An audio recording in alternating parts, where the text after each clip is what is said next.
अस्सलामुअलैकुम, खुशामदीद। अस्सलाम वालेकुम, क्या हाल है? उम्मीद है खैरियत से होंगे।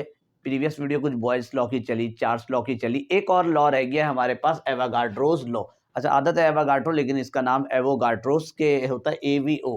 बाज़ अगर लिखते वक्त मुझसे पहले भी वीडियो में एवीए लिखाया है, तो उसको ख्याल कर लीजिएगा, एवीओ होता है। अब एवोगाड्रोस लॉ, ये वही बंदा है एवोगाड्रो नंबर जो 6.02 इंटू 10 की पावर 23 हम याद करके रखते हैं। अब इसी का ये लॉ है कुछ, अब वही बंदा था, अब इसने कोई लॉ वगैरह दिया था, लेकिन एक ऊपर नाम लिखा हुआ मैंने, बर्ज़ेलियस हाइपोथेसिस। असल में एवोगाड्रो ने जो काम किया था, एमिडो एवोगाड्रो ने, उसने बर्ज़ेलियस के ही किसी कॉन्सेप्ट पे काम किया था। इसने कुछ मॉलिक्यूल वगैरह के हवाले से काम किया था, वॉल्यूम, लेकिन उसके अंदर कुछ एरर था, तो उसको सही किया था एवोगाड्रो ने। तो अब हमारा जो अगला टॉपिक जो चल रहा है पूरा एवोगाड्रो से चलेगा। बर्ज़ेलियस का नाम हमें कहीं सुनने नहीं मिलता है, आपको बिल्कुल ये गायब नज़र आएगा। अब एवोगाड्रो कहता है कि गैस कोई भी हो, चाहे वो हाइड्रोजन हो, चाहे नाइट्रोजन हो, दुनिया का कोई भी गैस हो, अगर उसका कंडीशन सेम हो टेम्परेचर और प्रेशर का, तो उसके अंदर नंबर ऑफ मॉलिक्यूल सेम होंगे। अगर वॉल्यूम सेम हो सकता है आपको इतना पल्ले ना पड़े मेरी बात की, मैं इसको लिख कर करूंगा, क्लियर हो जाएगा। भाई, एक कंटेनर है, इस कंटेनर के अंदर ऑक्सीजन है और इसका वॉल्यूम लेट सपोज 1 dm³ रखा है हमने। दूसरा है जो कि इसके कंपैरिजन H2 है और इसका वॉल्यूम है 1 dm³। दोनों का वॉल्यूम 1 dm³, दोनों के लिए कंडीशन आपने सेम रखना है, टेम्परेचर और प्रेशर का। ये रहा, under the similar condition of temperature and pressure, दोनों का वॉल्यूम भी आपने सेम रखा। अगर हम सोचे यहाँ पर कि वॉल्यूम ऑक्सीजन का अगर मोलर मास चेक करेंगे, इसका होता है 32, यानी कि ये वजन में और साइज में भी बड़ा है। और हाइड्रोजन का चेक करेंगे, ये हाइड्रोजन में इसका मास, जो हाइड्रोजन का मोलर मास 2 होता है, साइज में भी छोटा होता है। जब इसका इलेक्ट्रॉनिक स्ट्रक्चर बना होगा ना, अच्छा खासा ये बड़े शेप का निकल कर आता है, शेल वगैरह जब बनता है इसका, जब मैं शेल वगैरह बनाऊंगा तो यूं नजर आएगा ये, कि भाई पहले ऑर्बिट में 2 इलेक्ट्रॉन और दूसरे के अंदर जाते हैं, तो हमें नजर आता है 6 एटॉमिक नंबर के हिसाब से। उसका साइज चेक करेंगे, भाई बेचारा छोटा सा होता है, एक ही होता है। तो हमारे दिमाग में तो ये होना चाहिए कि भाई 1 dm³ के अंदर ये साइज बड़ा है तो ये कम आएगा, और अगर ये साइज छोटा है तो ये ज्यादा आना चाहिए। जैसे भाई एक कंटेनर यहाँ पर, अगर मैं इस तरह से ऐसे समझाने के लिए बना रहा हूं कि भाई आपको एक टेनिस का बॉल दे दिया जाए, आपको पूछा जाए कि भाई दोनों कंटेनर सेम है, इसके अंदर टेनिस का बॉल अगर 10 आ सकता है, टेनिस का बॉल इस तरह का बड़ा बड़ा हमारे पास है, ठीक है, जो टेनिस वगैरह खेलते हैं, 10 इसके अंदर आ गया, तो अब इसके अंदर मैंने रबड़ का बॉल लिया छोटा छोटा, तो मैं पूछूंगा बताओ कितना आएगा, क्या ये 10 आएगा, 10 से ज्यादा आ सकता है? आप बोलोगे हाँ सर 10 से ज्यादा आ जाएगा, इसके कंपेरिजन में बिल्कुल छोटा छोटा लग रहा है, हो सकता है 20-25 आ जाए। लेकिन एवोगाड्रो के मुताबिक हमारे पास कोई भी गैस हो, चाहे वो गैस का साइज, वजन कुछ भी हो, हमें उससे लेना देना नहीं है। अगर दोनों का वॉल्यूम सेम है, अगर दोनों का टेम्परेचर सेम है और अगर दोनों का प्रेशर सेम है, तो उसके अंदर नंबर ऑफ मॉलिक्यूल की तादाद सेम होगी। जो नंबर ऑफ मॉलिक्यूल यहां होगी, नंबर ऑफ मॉलिक्यूल, वही नंबर ऑफ मॉलिक्यूल यहां पर मिलेगा, नंबर ऑफ मॉलिक्यूल, LEMOLECU, हाँ, नंबर ऑफ मॉलिक्यूल। अगर ये x है तो ये भी कितना x, यानी कि अगर ये 50 होगा तो वो भी 50 होगा, 1 करोड़ होगा तो वो भी 1 करोड़ होगा, क्योंकि दोनों का कंडीशन हमने सेम डाला, दोनों का वॉल्यूम सेम। और यही टेम्परेचर, अगर इसका 50 है तो उसका भी 50, इसका वॉल्यूम 50 है तो सॉरी, इसका प्रेशर अगर 5 है तो उसका भी 5, टेम्परेचर अगर 60 है तो उसका भी 60। आप ना इसको चेक भी कर सकते हो, मैं तो लफ्जों में कह रहा हूं, आप बोलोगे हम क्यों मान ले कि आपका बात के सर सही है, तो प्रूफ करके अगर मैं दिखाऊं इसको वॉल्यूम के फॉर्मूले से, तो देखिए आपको एक फॉर्मूला इसका आपने मालूम करना, नंबर ऑफ मॉलिक्यूल ना, वॉल्यूम 1 dm³ है, तो एक फॉर्मूला होता है एसटीपी के अंदर, पहले से ड्राइव किया हुआ, वॉल्यूम चैप्टर नंबर 1 में, volume is equal to mole multiply by 22.4 dm³। इस वाले कंटेनर के लिए अगर मैं चेक करूं यहां पर, तो वॉल्यूम कितना आ रहा है 1 dm³, ऐड कर लो भाई 1 dm³, mole is equal to, sorry multiply 22.4 dm³। आपको मोल निकालिएगा ना, तो उसके बाद नंबर ऑफ मॉलिक्यूल का फॉर्मूला तुम्हें पता है, number of molecule is equal to mole multiply by Na, तो उससे हमें तादाद पता चल जाएंगी। ये हो गया 1 dm³, उसको भेज दो यहां पर, 1 divide by 22.4 dm³ is equal to mole. अब इसको आप लोग कैलकुलेटर से डिवाइड कर दो, मेरे पास पहले से कैलकुलेट किया हुआ है तो मैं लिख लेता हूं वैल्यू निकालकर, जो आ रहा है 0.044 मोल।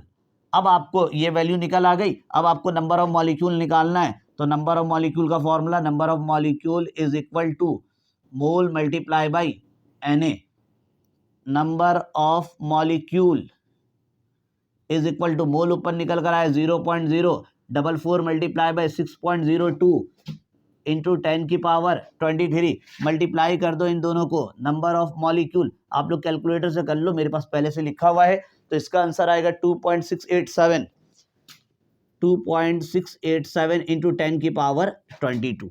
ये सारा काम मैंने किस के लिए किया है था? ऑक्सीजन के लिए। अगर मैं फॉर एग्जांपल हाइड्रोजन के लिए काम करता तो सब कुछ तो सेम रहता, यही फॉर्मूला लगाता, यहाँ पे 1 लगाता और ये 22 यकीनन मैं करता, अगर पूरा कर नहीं रहा सिर्फ समझाने के लिए भाई, यही फॉर्मूला लगाता ना, मोल मल्टीप्लाई बाई 22.4 dm³। वॉल्यूम यहाँ पर भी कितना था? 1 था। मोल मल्टीप्लाई, ये इधर डायरेक्ट भेज देता हूँ यहाँ पर 22.4 dm³। सारा सिचुएशन तो यही चलता और घूम फिर के नंबर ऑफ मॉलिक्यूल कितना आ जाता है, जो इतना था जितना यहाँ पर था। तो यही साइंटिस्ट ने कहा था कि भाई अगर कंडीशन सेम, हाँ अगर कंडीशन अलग, किसका टेम्परेचर प्रेशर बढ़ा चेंज कर दिया, उसका टेम्परेचर प्रेशर चेंज कर दिया, तो फिर रिजल्ट में चेंजिंग हो जाएगा।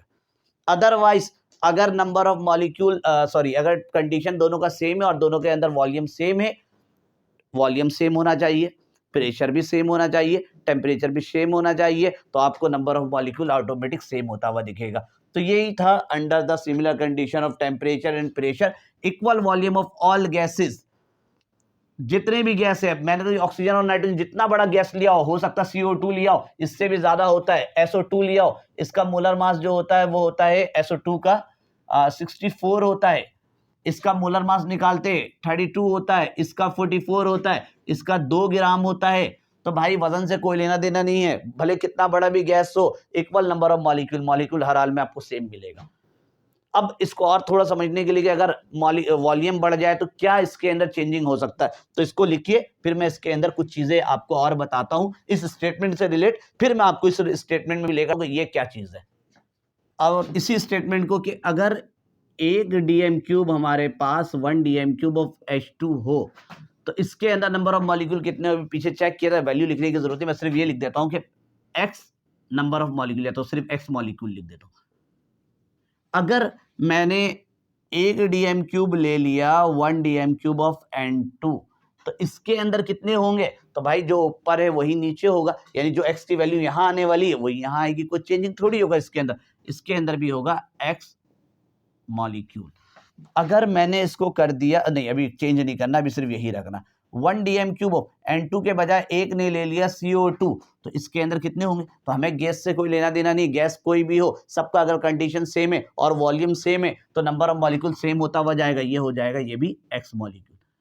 आपको दुनिया का कोई भी गैस यहाँ पे उठा के डाल दो, यहाँ पर अगर वो 1 dm³ है, 1 dm³ ऑफ एनी गैस, कोई भी गैस आप इधर करते हो तो वहां पर क्या आएगा, जो मॉलिक्यूल XX चल रहा है ये भी वही आने वाला, कोई चेंजिंग नहीं होगा। अब अगर कहानी इसमें चेंज करते हैं कि हमने यहाँ पे 1 dm³ के बजाय अगर हमने ले लिया 2 dm³ ऑफ H2, तो इसका जो रिलेशन होता है नंबर ऑफ मॉलिक्यूल इसके अंदर बढ़ जाएंगे, यानी कि 1 dm³ के अंदर कितने थे x, अगर 2 dm³ आ गया तो ये हो जाएगा यहाँ पर 2x मॉलिक्यूल, वॉल्यूम बढ़ेगा तो नंबर ऑफ मॉलिक्यूल अंदर बढ़ जाएंगे। इसी तरह से अगर 1 dm³ था, ये हमने क्या कर दिया, डबल कर दिया। अगर मैं इसका हाफ कर देता, 1 के बजाय इसको मैं कर देता 0, या तो यूं कर देता 1/2 dm³ H2, तो वहां पर क्या होता, ये वैल्यू जो नजर आ रहा है ये भी हाफ हो जाता। जैसे अगर ये 50 था तो नीचे डबल हुआ होगा, तो 50 का डबल 100, ऊपर क्या होगा हाफ, हाफ का मतलब 2 से डिवाइड होना चाहिए, अगर 50 था तो 50 का डबल 25, तो हमने करना था x/2 मॉलिक्यूल। तो रिलेशन अगर मैं इधर आपसे पूछूं कि बताइए क्या रिलेशन बना, 1 है तो ये कितना था 1, जब ये 2 हुआ तो वो भी आपको बढ़ते हुए दिख रहा है, यानी कि वॉल्यूम और नंबर ऑफ मॉलिक्यूल के दरमियान एक हिसाब से डायरेक्ट रिलेशन बन गया। जब ये कम हो रहा है तो वहां पे वो भी क्या हो रहा है, कम हो रहा है, डायरेक्ट रिलेशन हुआ, डायरेक्ट में दोनों होता है, अगर एक चीज बढ़ाएंगे तो दूसरा बढ़ जाएगा, एक चीज कम करेंगे तो दूसरा कम हो जाएगा। तो यहां पर हम ये भी लिखते हैं कि, बल्कि ऊपर लिख देता हूं, वहां तो जगह नहीं है, volume is directly proportional n।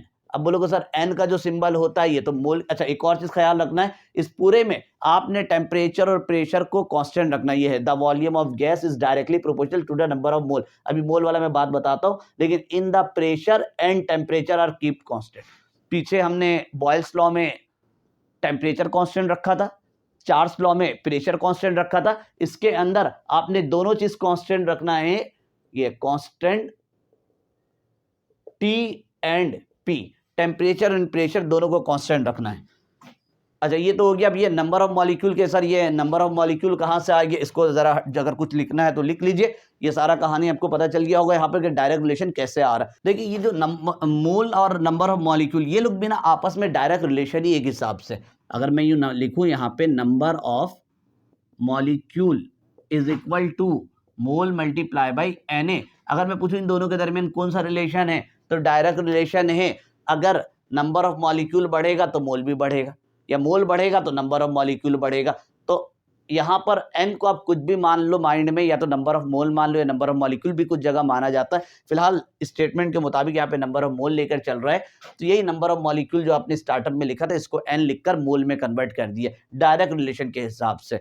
अब इसको और क्लियर करने के लिए नंबर ऑफ मोल से एक और काम कर लेते हैं, आपको और समझ में आ जाए कि भाई एक कंटेनर लिया इस तरह से, ताकि फिर मैं साथ में डेरिवेशन भी करवा दूंगा। एक कंटेनर है, इस कंटेनर के अंदर मैंने लिया मोल 1 2 3 4 5 6 7 8 9, यहाँ पर n की वैल्यू है 9। ठीक है, अगर मैं पूछूं वॉल्यूम क्या है तो कोई ना कोई वॉल्यूम इसका जरूर एग्जिस्ट करेगा। मैं लिख देता हूं यहाँ पे volume is equal to 10 dm³। अब मैंने इसके अंदर वॉल्यूम नंबर ऑफ मोल को बढ़ा दिया, 9 के बजाय ना मैंने इसके अंदर कुछ यूं कर दिया भाई, पहले तो 9 था, 1 2 3 4 5 6 7 8 9 था, मैंने इसके अंदर 1 2 3 और बढ़ा दिया, यानी कि अब इसके अंदर n की वैल्यू मिल गई 12, n इज इक्वल टू 12। अब वॉल्यूम कितना होगा इसके अंदर, तो v इज इक्वल टू। अच्छा एक ख्याल रखना है कि आपने इसके अंदर कहीं प्रेशर नहीं बढ़ा देना। अगर आप प्रेशर बढ़ाइएगा तो करीब आ जाएगा, क्योंकि फिर प्रेशर बढ़ाइएगा तो यहाँ पर बॉयल्स लॉ अप्लाई होना शुरू हो जाएगा, वॉल्यूम कम हो जाएगा। तो आपने दोनों ही सूरतों में प्रेशर को कांस्टेंट रखना है। टेम्परेचर को भी अगर मैं कम करूंगा ना तो चीजें करीब आ जाती है, तो टेम्परेचर को भी आपने चेंज नहीं करना है, उसके बाद आपने चेक करना है, यानी प्रेशर और टेम्परेचर को कांस्टेंट रखते हुए आपने वॉल्यूम को चेक करना। जाहिर सी बात है पहले वॉल्यूम कम था, अब वॉल्यूम आपको ज्यादा लग रहा है, पहले 10 था, अब हो सकता है कि यहाँ पर 13 या 14 dm³ हो। तो यहाँ पर आपके पास ये रहा, n की वैल्यू देखो 9 से 12 हुआ है, इंक्रीज हुआ है, तो वॉल्यूम भी हमारे पास क्या हो रहा है, इंक्रीज। तो हम इसको कह सकते हैं डायरेक्ट रिलेशन रख रहे हैं यहाँ पर, volume is directly proportional number of mole. Number of molecule भी कुछ जगह बोला जाता है, हम गलत नहीं कहेंगे उसे। अब अगर मैं इसका इनिशियल और फाइनल स्टेट बनाऊं यहाँ पर, एट इनिशियल, नोट्स के अंदर बहुत तरीके से किया होगा, मैं रफ में जल्दी सा करके इसको इख्तिताम करता हूँ। एट इनिशियल और दूसरी तरफ होगा at final. v proportion n, v proportion n constant याद रखिएगा, TNP नोट्स देख लीजिएगा तरीके से, उसके अंदर आपको मिल जाएगा। इनिशियल के लिए काम करेंगे V1 और N1, V2 और N2।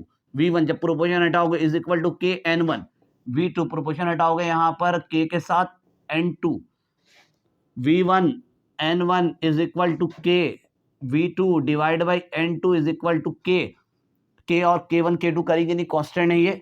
दोनों इक्वेशन को कंपेयर कर दो, यहाँ पे इसका नाम दिया इक्वेशन 1, इसका नाम दिया इक्वेशन नंबर 2, दोनों को कंपेयर कर दीजिए, V1 N1 is equal to V2 और N2। तो ये आपका एक और डेरिवेशन भी साथ साथ कर दिया इसका। तो ये एवोगाड्रोस लॉ इतना ही था, इसका ग्राफिकल रिप्रेजेंटेशन हमारे बोर्ड में नहीं है, और भी बहुत सारे बोर्ड में हो सकता है, लेकिन फिलहाल हमारे बोर्ड में नहीं है। जब ये चैप्टर खत्म हो जाएगा, एंड में जब डालना हुआ तो इसके प्लेलिस्ट में डाल देंगे। फिलहाल इसकी रिक्वायरमेंट नहीं, पाकिस्तान के मुझे जहां तक लगता है किसी बोर्ड के अंदर एवोगाड्रोस लॉ का ग्राफ नहीं है। अब आगे हम जाएंगे तो इनके न्यूमेरिकल्स करेंगे, इसका न्यूमेरिकल हमारे कोर्स के अंदर मौजूद है। और बॉयज लॉ 400 का न्यूमेरिकल तो नहीं है, लेकिन इसका एक एक न्यूमेरिकल मैं जरूर आपको आगे की वीडियोस में करवाऊंगा। यानी कि पहले इसको कर लेते हैं एवोगाड्रोस लॉ जो हमारे बुक के अंदर मौजूद है, और इसके बाद बॉयज लॉ 400 का एक एक न्यूमेरिकल, ताकि आपको उसको यूज करने तो आए कि वो derivation P1 V1 is equal to P2 V2 और V1 divide by T1 is equal to V2 divide by T2 इस्तेमाल कैसे होता है उसका। तो मिलते हैं अगली न्यूमेरिकल वाली वीडियो में, अपना ख्याल रखिएगा, अल्लाह हाफिज।